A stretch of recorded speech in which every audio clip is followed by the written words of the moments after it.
ভালো আছেন ভাই? একদম আচ্ছা আচ্ছা আচ্ছা। ভালো লাগলো ভাই। যুব উন্নয়ন দেশের যুব শক্তিকে প্রশিক্ষণের মাধ্যমে দক্ষ করে তোলা, আত্মকর্মসংস্থান ও উদ্যোক্তা সৃষ্টিতে সহায়তা করা এবং তাদের সমাজের মূলধারায় ফিরিয়ে এনে দেশের আর্থসামাজিক উন্নয়নে সক্রিয় অংশগ্রহণের সুযোগ করে দেওয়া, যার জন্য বাংলাদেশ সরকারের যুব উন্নয়ন অধিদপ্তরের বিভিন্ন কর্মসূচি পরিচালনা করা হয়ে থাকে। প্রশিক্ষণ, ঋণ সহায়তা, উদ্যোক্তা তৈরি, সামাজিক সম্পৃক্ততা ও ক্ষমতায়ন। যুব উন্নয়নের মূল লক্ষ্য হচ্ছে বেকারত্ব হ্রাস করা এবং স্বাবলম্বী হতে সাহায্য করা, দেশের উন্নয়ন, যুবকদের সক্রিয় ও যোগ্য অংশগ্রহণ নিশ্চিত করা, নৈতিক ও মানবিক মূল্যবোধ সম্পন্ন একটি আধুনিক সমাজ গড়া। এরই ধারাবাহিকতায় আজ নাটোর জেলার গুরুদাসপুর থানার খামারপাতুরিয়া গ্রামে এসেছেন যুব উন্নয়ন অধিদপ্তরের 128তম ব্যাচের প্রশিক্ষণার্থীরা। আজ তারা ছাগল, গাড়ল, দুম্বা, গরু, মহিষ, ভেড়া, হাঁস, মুরগি কীভাবে লালন পালন করতে হয় এবং তাদের খাদ্য ব্যবস্থাপনা ও চিকিৎসা ব্যবস্থাপনা এগুলো সরাসরি দেখার জন্য পরিদর্শনে এসেছেন আমাদের হান্নান ভাইয়ের খামারে। আরও একটি কথা বলে রাখি, এই 128তম ব্যাচের আরও একজন অন্যতম সদস্য হচ্ছে আমাদের হান্নান ভাই। যাই হোক, আজকে এই প্রশিক্ষণার্থীরা কি দেখলেন এবং কেমন অভিজ্ঞতা আসলো এই খামার থেকে পরিদর্শন করে বিস্তারিত আজকে জানানোর চেষ্টা করবো। আশা করি সম্পূর্ণ আয়োজন জুড়েই আমাদের সাথেই থাকবেন। আচ্ছা, আমরা হলো আমাদের গবাদি পশু, হাঁস মুরগি পালন, প্রাথমিক চিকিৎসা, মৎস্যচাষ ও কৃষি বিষয়ক প্রশিক্ষণ 129তম আবাসিক ট্রেনিংয়ের যে প্রশিক্ষণার্থী, তারা আমাদের প্রতিটা ব্যাচে আমরা করি কি বিভিন্ন খামার পরিদর্শন করাই। এই হিসাবে ধারাবাহিকতায় আমাদেরই এক প্রশিক্ষণার্থী যিনি এরা 125তম ব্যাচের ছাত্র ছিল, 28তম ব্যাচের ছাত্র ছিল। আমাদের উদ্দেশ্য হলো যে প্রতিটা প্রশিক্ষণার্থী যাতে হান্নানের মতো একজন সফল উদ্যোক্তা হতে পারে। এর ইতিহাস তো তোমরা শুনলাম। আমি তাকে একটা ফ্লোর দিচ্ছি যে এত বড় খামার, মানে অবিশ্বাস্য। আমি নিজেই অ্যাস্টনিশড হয়ে গেছি যে এত বড় খামার দেখি।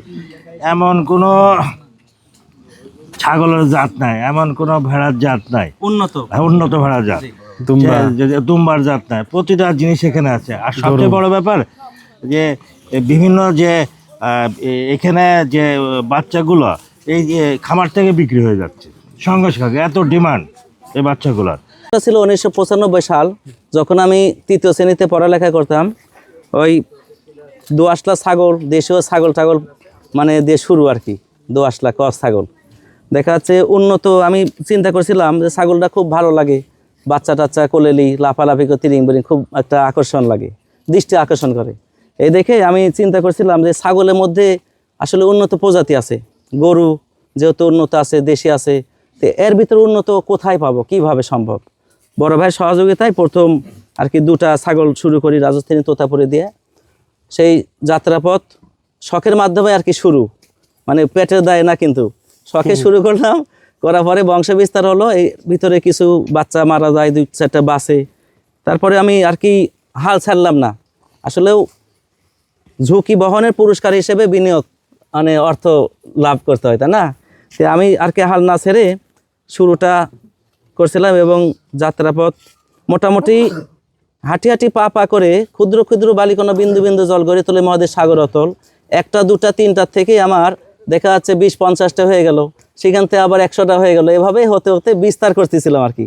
যেহেতু জায়গা আছে, আস্তে আস্তে জায়গা যখন হয় না আর একটা শেড তৈরি করি।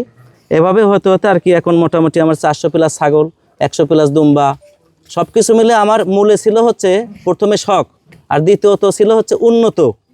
মানে উন্নত কি আছে, সেই উন্নত মানে চিন্তা চেতনা আর কি।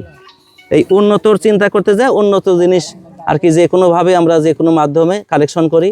এবং বর্তমান আমি আশাবাদী যে আমার দেখা দেখি যেন এই বাংলাদেশে যারা বেকার আছে, পড়াশোনা করে অনেকে বেকার, বেশিরভাগই তো বেকার, মানে চাকরির জন্য হতাশ হয় যে চাকরি পাচ্ছি না, কি কর্ম করব। আসলে চাকরি যেটাই করেন, সরকারি করলেও সেটা সরকারি গোলাম, কোম্পানি করলে কোম্পানির গোলাম। ব্যক্তি স্বাধীনতা কিন্তু থাকলো না কিছু। স্বাধীন দেশের নাগরিক আমরা, স্বাধীন পেশা নিতে গেলে উন্নত দেখা যাচ্ছে ছাগল হোক, দুম্বা হোক, গরু বা মহিষ পালন করব, মাছ চাষ করব। এক কথা একজন উদ্যোক্তা 100-200 জন ফ্যামিলি চালাতে পারে।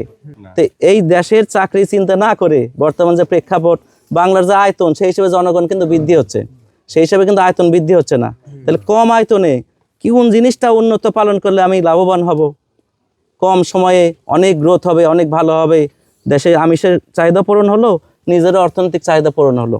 একটা দুটা দিয়ে শুরু করেন, মূল পেশা টিকিয়ে রেখে পাশাপাশি একটা দুটা শুরু করেন, কিছু শিক্ষা নেন, সেখান থেকে যদি ভালো লাগে সেদিকে আগেন, বাণিজ্যিক করেন, সমস্যা নাই।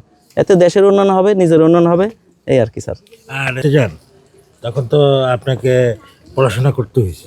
জি, আমি পড়াশোনা রানিং রেখে আর কি ছাগল দুম্বা পালন করছি, কৃষি শিক্ষা বেশি বেশি পড়ছি। কৃষি শিক্ষাতে ধরেন অনেক পরামর্শ আছে, অনেক কিছু শিখার আছে। আর ইয়েলো স্যার ফলো করছি, স্যারেরা আমার পরামর্শ দিছে।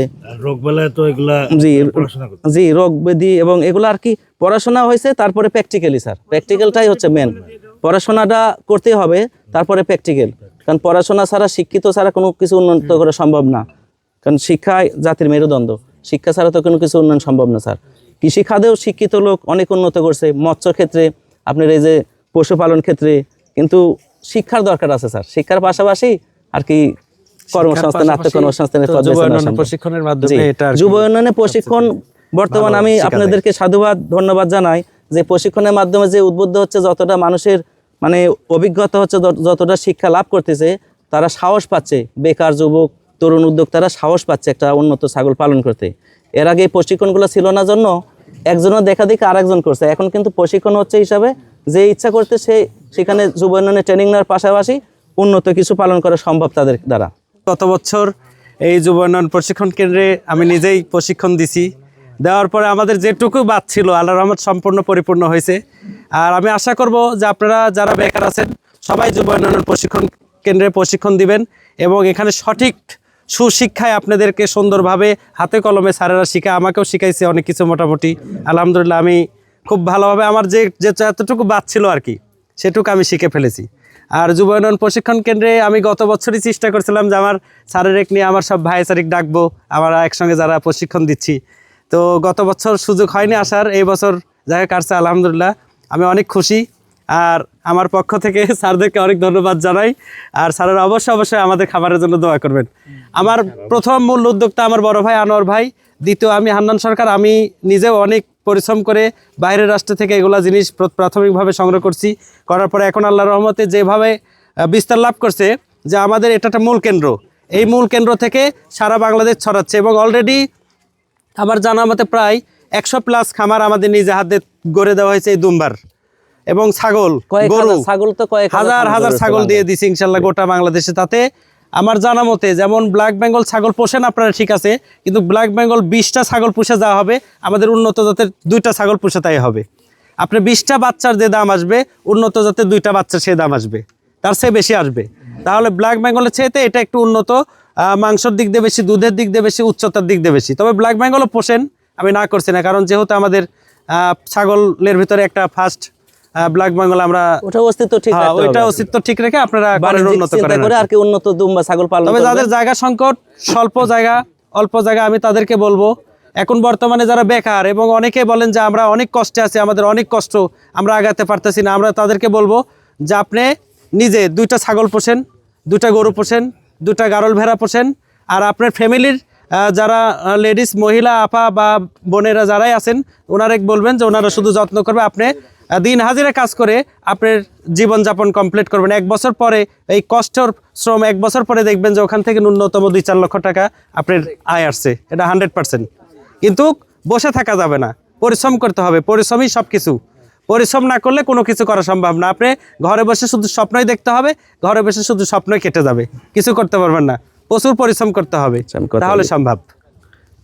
বিষয় হচ্ছে আমি যখন শুরু করি আমার কোনো ব্যাকিং ছিল না, হাঁটিতে সেখানে কেউ না খেয়ে আসার, সাঁতার শিখতে হলে জলে নামতে হয়, এগুলা পড়াশোনা করছি যে হাঁটিতে সেখানে কেউ না খেয়ে আসার, একবার আসার খেয়ে পড়ে থাকলে তো হবে না, আবার উঠে দাঁড়াতে হবে, হাঁটতে শিখতে এবং এগুলা করতে আমার অনেক অনেক কষ্ট হয়েছে। কিন্তু বর্তমান এই যে যুব উন্নয়ন যে প্রশিক্ষণটা নিয়ে আসছে, খুব সুন্দর একটা ব্যাকিং, সুন্দর একটা সিস্টেম। এই সিস্টেম যদি আমরা নিজেরা প্রশিক্ষণ নিই, নিজেরা যদি খামার না করি, ভবিষ্যৎ আমাদের সন্তানাদি যারা হবে তাদেরকে অন্তত কিছু শিক্ষা দেওয়ার মতো থাকবে।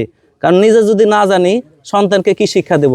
তো এই জন্য সুন্দর একটা সিস্টেম যুব উন্নয়ন প্রশিক্ষণ নেবেন, এবং এটা আপনাদের একটা বিশাল ব্যাকিং কাজ করবে, এবং তরুণ উদ্যোক্তারা এগিয়ে আসলে এই দেশের আমিষ ঘাটতিটা পূরণ হবে এবং অনেক দূর যাওয়া সম্ভব। আধা ঘন্টা দেশের 20 চাহিদা মিনিটের পূরণের মধ্যে আসবো, পাশাপাশি হ্যাঁ? বুঝছো? আর কি বিদেশে রপ্তানি করা সম্ভব ভবিষ্যৎ।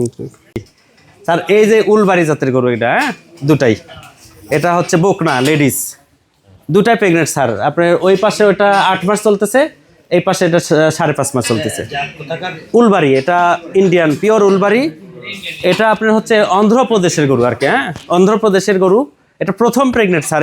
এই ইয়েগুলা আপনার আরো ন্যূনতম 1 হাত উচ্চতা হবে বাচ্চা দিতে দিতে। জি, অনেক উঁচা। এর সারগুলো আপনার 25 থেকে 30 মণ পর্যন্ত লাইভ ওয়েট হয়, আর আপনার 60 থেকে প্রায় 72 ইঞ্চি পর্যন্ত উচ্চতা হয়। উপরের দিক তাকে দেখতে হয় এদের সার। আর এই জাতীয় গরুর সুবিধা হচ্ছে আপনার এদের দুধ কম হবে এটা মাংসের জন্য। দুধ ওই বাচ্চা খায় সই হবে, কিন্তু আপনার ওই দুধ কম হবে জন্য আমার এটা পছন্দ। কেন কম পছন্দ? আমাদের দেশে দুধেরও দাম নাই, ঠিক আছে, আর ওই বাছুর খেয়ে সই হবে, মেস্টিকার হওয়ার টেনশন নাই। বেশি দুধের গরুর কিন্তু একদিন উল্টাপাল্টা হলে মেস্টিকার হবে, বান নষ্ট হয়ে যায়। এই কারণে আমি এটা সিলেক্ট করছি। কিন্তু আমি 4টে নিয়ে আসছিলাম জোর করে, বগুড়া নাচ গার্ডেনের বড় ভাইরা 2টা নিয়ে গেছে জোর করে, আর এই 2টা আছে, 2টাই বীজ দিছি। এগুলার প্রাইস বর্তমানে বাজার মূল্য ওই 2টা 13 লক্ষ টাকা দাম বলে, কিন্তু বেচবো না তো। হ্যাঁ, বর্তমানে 13 লাখ টাকা দাম আছে জোড়া। 2 বাচ্চা বেচছে হলো, একটা বেচছে হলো 15,000, একটা বেচছে 18,000, 33,000। ওই মায়ের আবার এইবার হয়েছে স্যার 3টা, বুঝছেন? এবার 3টা হয়েছে। আবার এবার ওর মা একা একা হিট আইছে, হিট আসার পরে একা একা যে দুম্বাতে বিট দিছে, এখন টেনশন করতেছে ওর বাচ্চা বাড়াবে কিনা, বুঝতে পারছেন?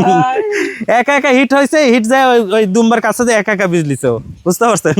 দিছে এবার এটা, হ্যাঁ বাচ্চা এটা 8-10 লিটার হচ্ছে প্রথম। আর ওই ভিতরে বাছুর আছে, আরও দেখতে পাবেন ইনশাল্লাহ। 1-1 বছর পরে আসা হয়তো বা বৃহৎ কিছু দেখতে পাবেন। রাজস্থানী তোতাপুরি, ওই যে ওই পাশে যে বিড়াল দেখালাম 1.5 বছর বয়স, এরই বংশ আর কি।